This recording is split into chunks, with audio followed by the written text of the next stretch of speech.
नमस्कार, KP news 24/7 में आपका स्वागत है। मैं हूं मानसी रंगल, आपके साथ 4 बजे के समाचारों में। पहले नजर डालते हैं मुख्य समाचारों पर। डॉक्टर शैलेंद्र बेलदाले ने उन पर लगे आरोपों को निराधार बताया। कांग्रेस ने केंद्र सरकार के विरुद्ध निकाली साइकिल रैली। कर्नाटक में तेज हुआ नाटक, मंत्री बोले सीएम के लिए बहुत लोग योग्य, बदलाव है जरूरी। राज्य में कोरोना के फिर से बड़े मामले, एक दिन में मिले 3104 संक्रमित। दिलीप कुमार के निधन से शोक की लहर, मोदी राहुल समेत इन नेताओं ने दी श्रद्धांजलि।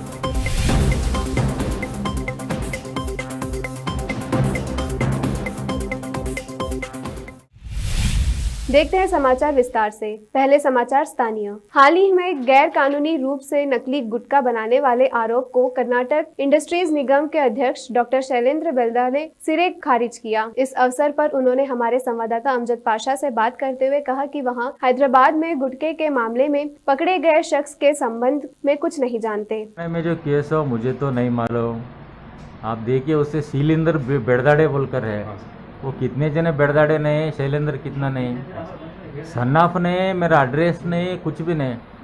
और वैसे चिल्लर काम है मैं जाने वाला नहीं, वो गुटखा काम से तो बहुत दूर में। वैसे लोगों को पकड़ेंगे आगे, जो इलीगल जिन्ने में होता उसके बारे में मुहिम छोड़ना है हमें, वो मैंने। अभी पिछले 2 दिन से आपका फोन भी स्विच ऑफ है ऐसा बताया गया, तो ये फोन स्विच ऑफ ने सबको उत्तर दिया मैं, सब टीवी पेपर वाले को। सर तेलंगाना डिपार्टमेंट से आपको नोटिस है क्या सर? कुछ नोटिस नहीं, फोन नहीं, कुछ नहीं। फिर आगे कुछ आप कदम उठा रहे सर, जो आपका नाम बदनाम किया जा रहा है बीदर में, क्योंकि तेलंगाना बीदर से 125 किलोमीटर है, सुनो रिलेशन है तेलंगाना और कर्नाटक इनको पकड़े, क्या पकड़े वो मैं एसपी को बात की, एसपी साहब को, और हैदराबाद में भी बात किया मैं, उन्होंने तहकीकात करे, दूध का दूध पानी का पानी 1-2-3 दिन में हो जाता। होने के बाद कौन कल्पित है कौन है क्या है आप सबको मालूम होता, किनका षड्यंत्र है। वो फेसबुक में व्हाट्सएप में शेयर कर रहे हैं, अच्छे भी करते बुरे भी करते। सर आपको कौन ऐसा राजकीय वाला ऐसा इनमेल है बोल कैसे पूछा? तब अभी 2 बार एमएलए हारा हूँ मैं साउथ में, आपको मालूम है। एक बार झड़पी मेंबर था, अभी बोर्ड चेयरमैन पार्टी और सीएम ने बनाया, अच्छे काम कर रहा हूँ मैं। वो लोगों के नज़र में थोड़े सब मित्र लोग बहुत रहते ना, वो मित्र लोगों को नींद नहीं आ रहा। बिदर शहर के आज कांग्रेस द्वारा पेट्रोल और डीजल की बढ़ती कीमतों को लेकर केंद्र सरकार के विरुद्ध एक साइकिल रैली निकाली गई। यह रैली शहर के नौबाद क्षेत्र से शुरू होकर जिलाधिकारी कार्यालय पहुंचकर समाप्त हुई। इस दौरान रैली शहर के अंबेडकर चौक पर पहुंचने के बाद कांग्रेस नेताओं ने बात की, केंद्र सरकार पर बरसते हुए कहा कि जब तक सरकार पेट्रोल और डीजल के दाम कम नहीं करते तब तक प्रदर्शन जारी रहेगा। देखते हैं समाचार राज्य के। कर्नाटक में राजनीति का नाटक अभी खत्म नहीं हुआ है। मुख्यमंत्री बीएस येडियुरप्पा के खिलाफ सुर तेज होते जा रहे हैं। कर्नाटक सरकार में मंत्री सीपी योगेश्वर ने कहा कि हमारे पास हाथियों और बाघों की संख्या सबसे अधिक है। आलाकमान तय करेगा कि कौन सा हाथी पद के लिए अधिक उपयुक्त है। हम कुर्सी का सम्मान करते हैं, व्यक्ति का नहीं। योगेश्वर ने आगे कहा कि बदलाव जरूरी है। हम हाथी के बेटे को बस इसीलिए हौदा नहीं ढोने दे सकते हैं क्योंकि उनके पिता ने इसे ढोया था। बता दें कि पिछले कुछ हफ्तों से कर्नाटक में बीएस येडियुरप्पा की सरकार में सब कुछ ठीक नहीं चल रहा है। सरकार और पार्टी के कई असंतुष्ट नेता खुलकर विरोध जता चुके हैं। सोमवार को ही पार्टी के सीनियर विधायक बसवनगौड़ा पाटिल यत्नाला, जो कि पहले भी मुख्यमंत्री के खिलाफ विरोध जता चुके हैं, उन्होंने एक बार फिर से येडियुरप्पा के खिलाफ आवाज बुलंद की है। यत्नाल ने कहा कि यदि पार्टी और राज्य को बचाना है तो बदलाव होना चाहिए। विद्यार्थियों का जल्द से जल्द कोरोना टीकाकरण हो सके, इसके लिए राज्य सरकार ने रमैया शिक्षण संस्था की साझेदारी में विशेष टीकाकरण अभियान चलाया है। उप मुख्यमंत्री और कोविड-19 पर मंत्रियों के कार्यबल के प्रमुख डॉक्टर सीएन अश्वत्थ नारायण ने अभियान को हरी झंडी दिखाई। पहले दिन 1000 से भी ज्यादा विद्यार्थियों का निशुल्क टीकाकरण हुआ। उन्होंने कहा कि विद्यार्थी देश के भविष्य है, सरकार के लिए इनकी सुरक्षा प्राथमिकता है। टीकाकरण के बाद भी कोविड से जुड़ी पाबंदियों का सख्ती से पालन जरूरी है। कोरोना को हराना है तो सभी को वैक्सीन लगवानी होगी। चूंकि तीसरी लहर की भविष्यवाणी की गई है, सरकार जल्द ही प्रदेश बोर्ड 10वीं और 12वीं की परीक्षाओं के संबंध में निर्णय लेगी। लॉकडाउन में ढील के कुछ ही दिनों में राज्य में कोरोना वायरस पांव पसारने लगा है। सामाजिक दूरी की धज्जियां उड़नी शुरू हो गई है। विशेषज्ञों ने इसे लेकर चेताया भी है।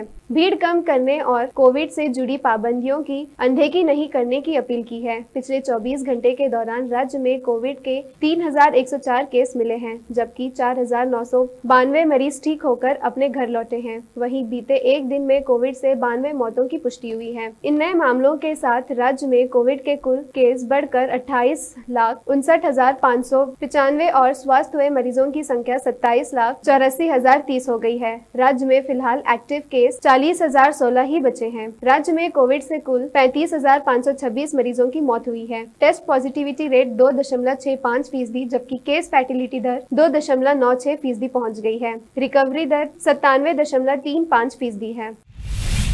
देखते हैं समाचार देश और दुनिया के। बॉलीवुड के दिग्गज अभिनेता दिलीप कुमार का आज सुबह निधन हो गया है। काफी समय से सांस लेने में हो रही दिक्कत की वजह से वहां बार-बार अस्पताल में भर्ती हो रहे थे। दिलीप कुमार को 30 जून को हिंदुजा अस्पताल में भर्ती कराया गया था, जिसके बाद आज सुबह उनके निधन की खबर आई है। 98 साल के अभिनेता की मौत से पूरी फिल्म इंडस्ट्री दुखी है और देश भर के लोग सोशल मीडिया के जरिए उन्हें श्रद्धांजलि दे रहे हैं। बॉलीवुड स्टार्स से लेकर देश के बड़े राजनीतिक नेता दिलीप कुमार को श्रद्धांजलि दे रहे हैं। पीएम मोदी, राहुल गांधी, नीतीश कुमार समेत बड़े बड़े नेता सोशल मीडिया के जरिए उनके निधन पर दुख व्यक्त कर रहे हैं। पश्चिम बंगाल की मुख्यमंत्री ममता बनर्जी पर कलकत्ता हाईकोर्ट ने 5 लाख रुपए का जुर्माना लगाया है। कोर्ट ने कहा कि ममता बनर्जी के बयान ने अदालत की छवि पर बुरा प्रभाव डाला है। बता दें कि ममता बनर्जी ने न्यायमूर्ति कौशिक चंद्रा के भारतीय जनता पार्टी के साथ उनके कथित संबंधों को लेकर मामले से अलग होने की मांग की थी। अब समय एक छोटे से ब्रेक का।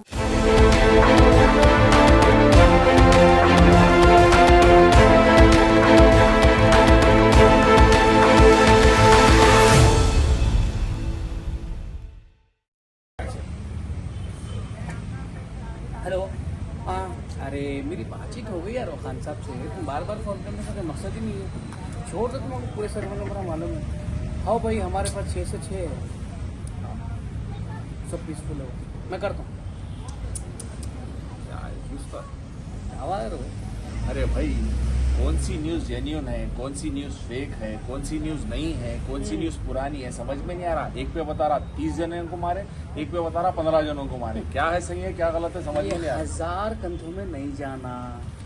केपी न्यूज़ 24/7 हिंदी चैनल है। हाँ। सीधा उसके ऊपर डाउनलोड करो, उसके बाद देखो पल पल की खबर आपको मिल जाती। अब भी डाउनलोड कर लेता हूँ। पहले सब्सक्राइब करो यूट्यूब पे।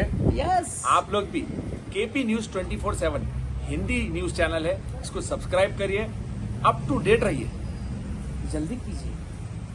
केपी चैनल के निर्देशक और नूर शिक्षण संस्थान के अध्यक्ष मोहम्मद अयाज खान ने एक बार फिर आगे आकर जरूरतमंदों की तरफ मदद का हाथ बढ़ाया। राज्य में अप्रैल माह से लॉकडाउन की स्थिति बनते हुए अब जब संपूर्ण लॉकडाउन किया गया है, ऐसे में रोज काम करने वालों का रोजगार छिन जाने या अन्य कामकाज बंद रहने से परेशान चल रहे लोगों को अयाज खान ने अपनी ओर से मुफ्त राशन किट वितरण किया। अयाज खान मुसीबत के समय लोगों की मदद के लिए आगे आए हैं। वह हमेशा लोगों के कठिन समय में उनकी किसी न किसी प्रकार से बिना किसी भेदभाव से मदद करते आए हैं। बीदर में लॉकडाउन के शुरू होते ही उन्होंने लोगों को संकट का सामना न करना पड़े, इसलिए राशन किट वितरण किया। शहर में विभिन्न क्षेत्रों में राशन किट वितरण कर रहे हैं। इसके अलावा खान साहब के कॉलेज तक पहुंचे जरूरतमंद लोगों को भी किट दिया जा रहा है। अयाज खान का कहना है कि लॉकडाउन के कारण लोगों में परेशानी और डर है। ऐसे में लोगों का कामकाज बंद रहने से कठिनाई का सामना कर रहे लोगों को परेशानी न हो, इसलिए सभी धर्मों के लोगों को यह राशन किट बांटे जा रहे हैं।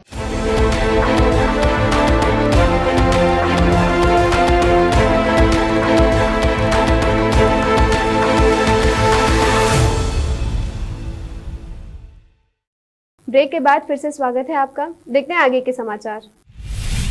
पर्यटन निदेशालय ने मंगलवार को महाराष्ट्र के पूर्व राजस्व मंत्री और एनसीपी नेता एकनाथ खड़से के दामाद गिरीश चौधरी को गिरफ्तार कर लिया। गिरीश चौधरी की गिरफ्तारी पुणे एमआईडीसी भूमि सौदा से जुड़े धनशोधन मामले में हुई है। गिरीश चौधरी को मंगलवार सुबह पूछताछ के लिए बुलाया गया था और देर शाम तक पूछताछ चलती रही। ईडी के अधिकारियों ने गिरीश चौधरी की ओर से दिए गए विभिन्न दस्तावेजों का भी विश्लेषण किया था। ईडी ने इससे पहले जनवरी में एकनाथ खड़से से पुणे एमआईडीसी भूमि सौदा मामले में पूछताछ की थी।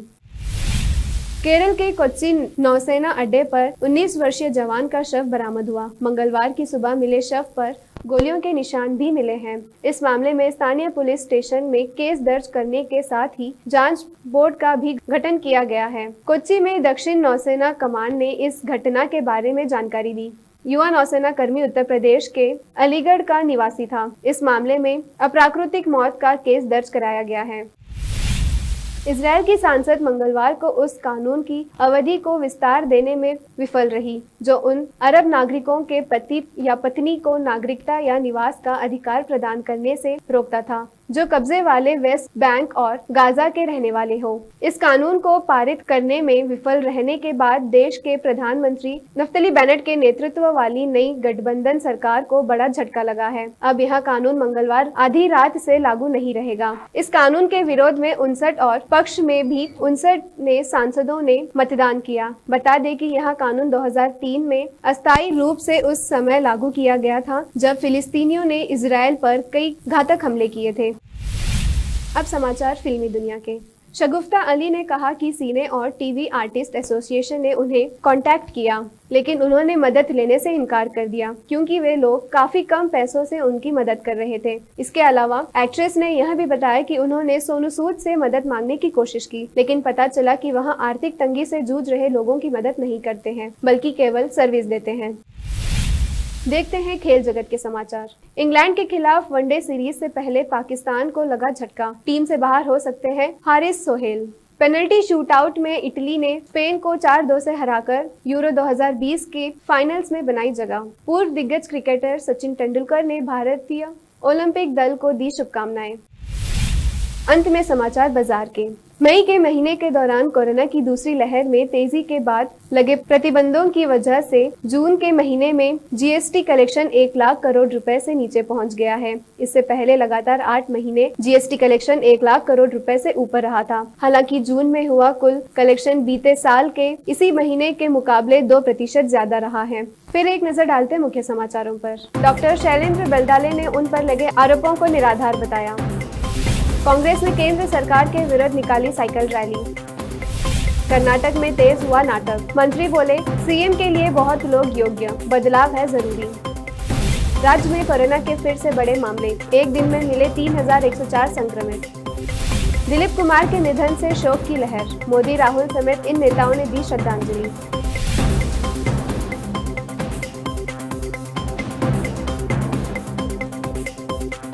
केपी न्यूज में फिलहाल इतना ही। देश प्रदेश के समाचारों के लिए जुड़े रहिए केपी न्यूज 24/7 के साथ। धन्यवाद।